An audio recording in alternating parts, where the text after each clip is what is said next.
My name's Thomas Olamy. I am interviewing Kevin Canfield, and this is The View from the Middle. We're going to be discussing the wealth gap. And so I'd like to introduce Kevin Canfield. Kevin, do we have a wealth gap? Okay, so I appreciate you asking that question because that's the theme of the whole video here. But yeah, I believe we do have a wealth gap in the United States that we probably need to manage a little bit. There's a couple of pieces of information that I use to kind of support my thesis that we have a wealth gap. And one of them is called the Gini coefficient. It's named after an Italian, I think a mathematician, scientist for sure. And it kind of gauges whether a country has what kind of wealth gap every country has. And for example, in this index, 0 is where everyone has the same thing, and 100 is where one person has everything, and everybody else has nothing. So what you want, of course, and what you get is pretty much numbers in the middle. So I'm going to bring up this chart here, and as you can see, it's a pretty busy chart, first of all. And let's take a look first at kind of the high numbers. So if you look at this chart, you can see up there at the top, there's a couple of countries. Brazil is one with their number is about 60. South Africa also, I don't have the numbers for all the years, but their number is about 62. So they're relatively high. And what you have when you have a really high number is you have, again, a small portion of their population that controls a lot or all of the wealth, and everybody else just has very little. And one of the problems with a high number is the lack of opportunity, and that's what drives, or that's what a wealth gap that's too high that drives lack of opportunity. What's considered a high number? Well, I mean, I think South Africa probably is the best example. So a 60 on the scale would be a high number. Yeah, that's a very high number. It's one of the highest numbers I've seen. Okay. So, and there's some known low numbers, and actually low numbers is probably not any better in terms of quality of life than high numbers. So if you look at Bulgaria, for example, they have a very low number. It's around 30, I think. And the way you measure that, whether it's good or not, is Bulgaria has probably the lowest standard of living in the European Union. So a low number isn't very good either. That means that there's probably a ruling class with a fair amount of money, and everybody else has the same thing, but that same thing is not very much. But the same thing happens as what happens with a high number is what people lack in a country like Bulgaria with a low number is opportunity. So both places, whether you're very high or very low, takes opportunity away from your citizens. So very low would go down to more of a communist country?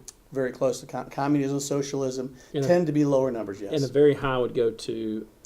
Well, I mean, you wouldn't say capitalistic. Capitalistic countries are going to be sort of in the middle. So that's why the United States, if you look at the United States, especially after World War I or after World War II through like about 1980-ish, we had a really good number. It was probably about 35-ish. Mm-hmm. And if you look back at that time, you weren't there, but I was there for some of that time. Times were pretty good, and people were participating in the wealth. That was a good number, about 35. But you can see since about 1980, our number has crept up to about 45. So it's just slowly crept up there, and I think that number has gotten too high. And I think probably a right place for us to be is right in that middle 30s area. Now, I also put on there, if you look at the UK, that's the last one there. The UK was almost a socialist country. It was probably battling Bulgaria for that low number. But if you look at from about 1980 to current day, it has gone up and got to about where the United States was in its prime. And I call that the Thatcher effect. And I think Margaret Thatcher actually really kind of saved the United Kingdom, England, from this from being basically what Greece is and Spain is today and Portugal. And brought them to where they are now. They still have socialized medicine, but they're much more capitalistic than they were, say, 30 years ago. What would Greece be right now? Greece would be on the low end? On the lower end, yeah. I don't have a number for them, but actually it's in that mix of that, but they would be on the lower end, yeah. So our next one would be, we would talk about the CEO versus worker index. Yes, absolutely. That's the other kind of piece of information that I use to kind of support that we have a number that's too high, a wealth gap that's too great. And if you look at our wealth gap between, you talk about what the CEO makes and what the average worker makes. Right. And that ratio is about 350 to 1 in the United States. But if you look just north of us in Canada, it's about 150. UK is about the same, around that number. we are number one in that ratio by a large margin. And that just says that there's just too big of a distance between the people who are managing our companies and the people who are doing the hard labor that makes the companies run. So between the Gini effect and that index, that's the two pieces of data that I use to really kind of support the fact that our gap is too big. Now, do you think the index is a little skewed, especially for the retail sector, because there's so many employees compared to other companies? It can be, because if you take a look at Walmart, for example, they have over 1 million associates. I can't remember. 2 million associates now. And a lot of those associates are part-time, and a lot of those associates are supplying, or restocking the shelves and things like that. So the work that they do is pretty manual labor, and so those jobs tend to get a little bit less money. So retail can be kind of penalized, and that ratio is going to be. But in the mix of all of them, so you got Procter & Gamble in there, you've got IBM in there, which you and I talked about before, have really good numbers, but you also have a Walmart in there who will struggle with that number. But the whole country, our number should be probably more. Should be closer to our countries of competitors, like the UK and like Canada, or even Germany, which is their number is also around 100, 150. I wonder if that's the first time ever that that Canada has been considered a leader in something for the United States.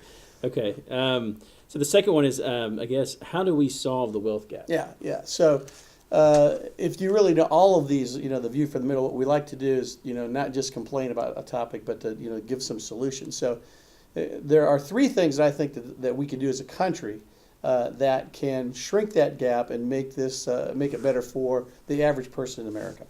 The first is leadership, and I always talk about John Kennedy and Ronald Reagan when I talk about leadership from politically, because they had bold visions, big visions. John Kennedy, the space race. Ronald Reagan was, the great communicator.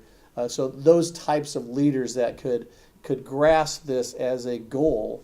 As a challenge, and manage this for the country, and say to the leaderships in the industry that we need to manage this down for the betterment of the country and even for them, actually. And we need more people. Like the other place we need leadership is in the industry. And I go back to Henry Ford. I think is a great example, where Henry Ford back I think it was in the 20s, when he doubled the average worker's salary in the auto industry. And of course, people were aghast. They just thought it was horrible. But basically what Henry Ford was asking was, how much can I afford to pay my workers versus how little can I get them for? So that's a totally different kind of mindset, and we, in our industry today, we need more of the Henry Ford type of mindset. Second thing is we need to increase our manufacturing base in the United States. Did Henry Ford have a lot of competition when he was creating the automobile? Yeah. In fact, he failed a number of times in the businesses he tried to start. So it was a very competitive industry right there. Now, he eventually became a leader in that, and actually you could argue that pay rate was part of that. He reduced his training costs. He got more loyalty. His people stayed longer, so he didn't have to retrain them and all that. And he also, you could argue, it made his employees able to buy his own product. So there was a couple of things he might have done, relatively self. It was good for the workers. It was good for Henry Ford. It was good for the Ford company. Right. So, and the last thing is organized labor, or increasing the manufacturing base. I'm sorry. If you look back to 1979 to today, we've lost 10 million manufacturing jobs. Manufacturing is just an industry that you have a lot of jobs in. It takes a lot of jobs to manufacture things, and so what percentage of that is that the workforce of losing? Well, we've got about 150 million jobs today out there. So you're talking about 7-8% of our that we lost in manufacturing, it's almost half. So we went from like 20 million to about 10 million. So. And also, you think about unemployment today is 13 million people are absolutely unemployed, and 10 million of those came from manufacturing, arguably. So manufacturing just employs a lot of people. It's a good thing, and what we need is incentives to encourage American companies to manufacture things here. Then the final thing I think is organized labor, especially in the private sector. With Walmart announcing with bringing back United States manufacturing, so over the next, is it 10 years, they're getting ready to do. that is going to actually, you're talking about leadership. I think that is actually playing into what you're talking about. Oh, absolutely. Any kind of encouragement to do that, where we have companies that will encourage it, we have our government that will encourage people to bring manufacturing jobs here, that will be great for the country. Absolutely. Anyway, the final thing is organized labor in the private sector. If you even go back to FDR, of course, the liberals, icon of the unions and liberal thinking. He said that unions really don't make any sense in the private sector. There's just too big of a conflict of interest between in the public sector.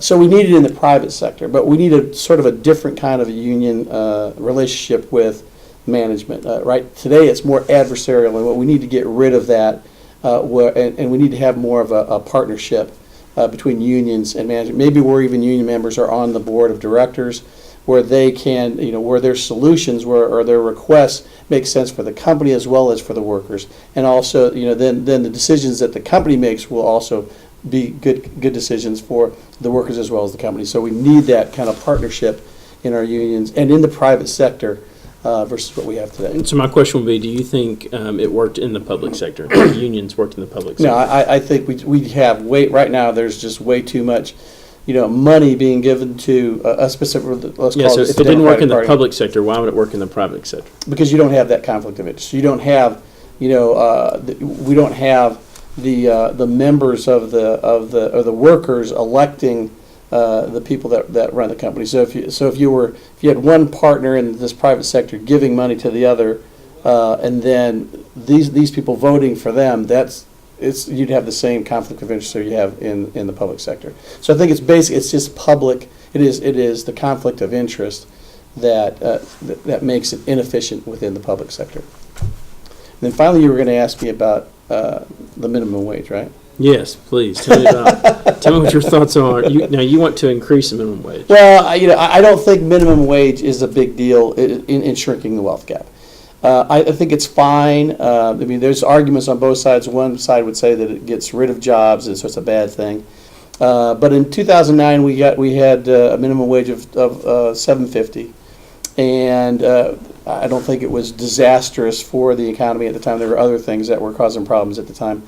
So what I would say is take that and index it to inflation of some kind. So index it so that it increases every year by whatever the challenges are being found in workers' lives. So you don't agree, you want it to go to $15 an hour? No. I think for example, if you index it back to 2009, you might be at $8 an hour or something today. But the beauty of indexing it to something, the inflation rate or something, is that you don't have to fight about this every year, and it would just go up as inflation went up.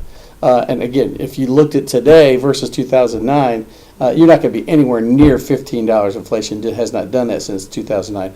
You'd probably be more in the $8 to $8.50, possibly. That'd be even the high end for whatever it would be today. But that's not a big driver. What really what shrinks the wealth gap is people progressing up the ladder, getting better jobs. Those jobs that are minimum wage right now are more entry-level jobs where people are expected to move ahead, or they're like second or third jobs for a family. They're contributing, but they're not the main income of the family. So there are those kind of, and we need those kind of jobs. They're nice jobs for people to have, but they're not going to be the thing that's going to drive the wealth gap down. So that is a video of explaining the wealth gap from a view from the middle. Thank you, Thomas. Gentlemen.